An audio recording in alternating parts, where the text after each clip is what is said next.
எல்லாருக்கும் வணக்கம். இந்த வீடியோவில் என்ன பார்க்க போகிறீங்கன்னா, செவ்வாய்க்கிழமையும் புதன்கிழமையும் எடுத்திருந்த வீடியோ. சடன் பிளானாக மாமியார் ஊருக்கு கிளம்புறோம் புதன்கிழமை காலையில். ஸோ நைட்டை எல்லாத்தையுமே ரெடி பண்ணி வச்சுருந்தேன். ஓரே பிஸ்கட் வச்சு கேக் பண்ணியிருந்தேன். அந்த ரெசிபி ஷேர் பண்ணிக்க வாங்க இப்போ வீடியோக்குள்ளே போகலாம். செவ்வாய்க்கிழமை அன்றைக்கி லஞ்சுக்கு வந்து தேங்காய் பால் சாதமும் காலிஃப்ளவர் கிரேவியும் வச்சுருந்தேன். இதை ஆல்ரெடி நான் ஷார்ட்ஸ்லேயே சொல்லியிருந்திருப்பேன். சாப்பிட்டு முடிச்சுட்டு மறுநாள் வந்து டிஃபன் கொண்டு போகிறதுக்காண்டி மாவு அரைக்கணும்னு ஊற வச்சுருந்தேன். மாவு ஆட்டி எடுத்துக்கலான்ட்டு மாவு ஆட்டிக்கிட்டு இருக்கேன். மாவு இருந்துச்சுன்னா நான் வந்து யூஸ் பண்ணிவிட்டு மிச்சத்தை வந்து ஹஸ்பண்டுக்கு வச்சுட்டு போயிருப்பேன். நான் ஊருக்கு போயிட்டு திருப்பி எப்போ வருவேன்றது தெரியாது. அதனால் கொஞ்சம் எக்ஸ்ட்ராவே போட்டு அரைச்சி வச்சுட்டேன். அரைச்சதுக்கப்புறமே எல்லாத்தையுமே அந்தந்த ப்ளேஸில் வச்சு க்ளீன் பண்ணியாச்சு. வீட்டையுமே கொஞ்சம் கொஞ்சமாக ஊருக்கு போகிறதுனால க்ளீன் பண்ணி தான் வச்சுருந்தேன். பெருசாக வீட்டை தொடரல. ஈவினிங் வந்து ஏதாச்சும் ஸ்நாக்ஸ் வேணும்னு கேட்டிருந்தாங்க. ஓரியோ பிஸ்கட் 2 காப்பாற்றி வச்சுருந்தேன். அதை வச்சு சரி கேக் பண்ணி கொடுக்கலான்னு 2 ஓரியோ பிஸ்கட் பேக்கெட் எடுத்துருக்கேன். மிக்ஸி ஜாரில் சேர்த்துட்டு லைட்டாக பொடி பண்ணி எடுத்துக்கலாம். ஆல்ரெடி நான் ஓரியோ பிஸ்கட்டில் கேக் பண்ணியிருந்தேன். அது ஒயிட் கலர் க்ரீமில் இருக்கும். இந்த டைம் வந்து ப்ரௌன் கலர் க்ரீமில் ட்ரை பண்ணியிருக்கேன். மிக்ஸியில் அரைச்சதுக்கப்புறமா வேறு ஒரு பவுலில் மாற்றிட்டு 1 டம்ளர் காய்ச்சி ஆற வச்ச பால் சேர்த்துக்கலாம். கொஞ்சம் கொஞ்சமாக சேர்த்து இந்த அளவுக்கு கலந்து வச்சுக்கலாம்.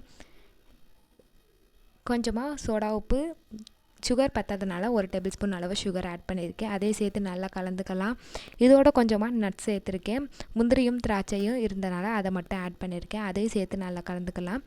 டிஃபன் பாக்ஸில் பண்ணுறனால 1 டேபிள் ஸ்பூன் ஆயில் ஊற்றி நல்லா அப்ளை பண்ணதுக்கப்புறம் 1 டேபிள் ஸ்பூன் மைதா மாவு அதையும் நல்லா சுற்றிலாம் அப்ளை பண்ணிவிட்டு நம்ம ப்ரிப்பேர் பண்ணி வச்சுருக்க ஓரியோ கேக்கை ஊற்றிடலாம். குக்கரை 10 நிமிஷம் ப்ரீஹீட் பண்ணி வச்சுருந்தேன். சால்ட் ஆல்ரெடி நான் யூஸ் பண்ணதான் அதே போட்டு மேலே ஸ்டாண்டு வச்சு நம்ம டிஃபன் பாக்ஸை உள்ளே வச்சு க்ளோஸ் பண்ணி 20 மினிட்ஸ்க்கு சிம்மிலே வச்சு வேக வச்சுக்கலாம். 20 மினிட்ஸ்க்கு அப்புறம் ஒரு ஸ்டிக்கை வச்சு குத்தி பார்த்தோம்னா ஒட்டாமல் வந்துருச்சுன்னா கேக் ரெடி ஆகிடுச்சுன்னு அர்த்தம். ஆறுனதுக்கப்புறமா நம்ம எடுத்துடலாம். ஒரு பிளேட்டில் கவுத்தோம்னா சூப்பராக கேக்கு ரெடி ஆகிடுச்சு. நல்லாவே சாஃப்டாக இருந்துச்சு. நம்ம டேஸ்ட்டும் சூப்பராக இருந்தது. அப்புறம் கட் பண்ணி பிள்ளைங்களுக்கெல்லாம் கொஞ்சம் கொஞ்சமாக கொடுத்துட்டேன். நான் கட் பண்ணும்போதே தெரியும் எவ்வளவுக்கு சாஃப்டாக இருக்குன்னு. ப்ளெயினாக கேக் இருந்ததுக்கும் நம்ம நட்ஸ் போட்டு செஞ்சதுக்கும் ரொம்ப டேஸ்ட்டு சூப்பராகவே இருந்துச்சு. சூப்பராக சாப்பிட்டு முடிச்சாச்சு. நெக்ஸ்ட் மந்த் நிறைய ஃபங்க்ஷனாக இருக்குது. ஃபேஸ் வந்து நல்லா க்ளோவாக இருக்கிறதுக்காண்டி ஒரு பேஸ்ட் அப்ளை பண்ணிகிட்ருக்கேன். அது வேறு ஒன்றும் இல்லை, கொஞ்சமாக மஞ்சத்தூள், 1 டேபிள் ஸ்பூன் கடலை மாவு, நம்ம ஃப்ரெஷ்ஷாக எடுத்திருந்த பாலாடை, இதை 3ஐயும் நல்லா மிக்ஸ் பண்ணிவிட்டு ஃபேஸில் அப்ளை பண்ணிட்டு 10 நிமிஷம் வச்சு நம்ம மூஞ்சி கழுவினோம்னா சூப்பராகவே க்ளோவாக இருக்கும். ஃபேஸ் வாஷ் பண்ணுறதுக்கு மட்டும் ஐஸ் வாட்டர் யூஸ் பண்ணிக்கலாம். சூப்பராகவே இருக்கும். இந்த 3 மட்டும்தான் நான் வந்து கல்யாணத்துக்கு முன்னாடி யூஸ் பண்ணிக்கிட்டே இருப்பேன். பூ கொஞ்சம் ஃப்ரிட்ஜில் இருந்துச்சு. அதையும் கையோடு வச்சுட்டு இருந்தால் வீணாக தான் போகும்னு. சாயந்தரம் பிள்ளைங்க டீ கேட்டிருந்தாங்க. டீ கொடுத்து முடிச்சுட்டு எனக்கு ஊருக்கு எடுத்துகிட்டு போகிறதுக்கு எல்லாமே பேக் பண்ணிகிட்டு இருந்தேன். மாமியார் வீட்லேயும் சரி அம்மா வீட்லேயுமே என்னோடய பொருள் இருக்கும். இருந்தாலும் தேவையிடுறது மட்டும் எடுத்துகிட்டு போயிட்டேன். பாப்பா கண்டிப்பாக இருக்காது, அதுக்கும் சேர்த்து எடுத்து வச்சுக்கிட்டேன். அன்றைக்கி சப்பாத்தி போடுறதா தான் பிளான் இருந்துச்சு. எனக்கு கொஞ்சம் டயர்டாகவே இருக்கனால சரி கோதுமை தோசையாக ஊற்றிக்கிட்டேன். தேவையான கோதுமை மாவு சால்ட்டு போட்டு நல்லா கரைச்சிக்கலாம். தோசைக்கல்லை வச்சு தோசை ஊற்றிக்கிட்டேன். லஞ்சுக்கு வந்து பண்ணியிருந்தேன் கொஞ்சமாக காலிஃப்ளவர் கிரேவி இருந்துச்சு. அதே வச்சு சாப்பிட்டாச்சு. ஊருக்கு கிளம்புறதுக்கு நாங்கள் ட்ரெயின் புக் பண்ணியிருந்தோம். காலையில் சீக்கிரமாக எந்திரிக்கணும். நைட்டே எல்லாத்தையுமே க்ளீன் பண்ணி வச்சுட்டேன்.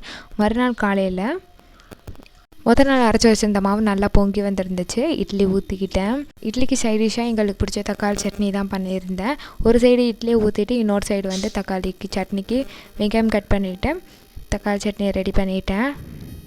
இடு ஊற்றி வச்சுருந்த இட்லியும் ரெடி ஆகிடுச்சு. அப்படியே அதை பிளேட்டில் மாற்றிட்டு டிஃபன் பாக்ஸில் அடுக்கி வச்சுட்டேன்.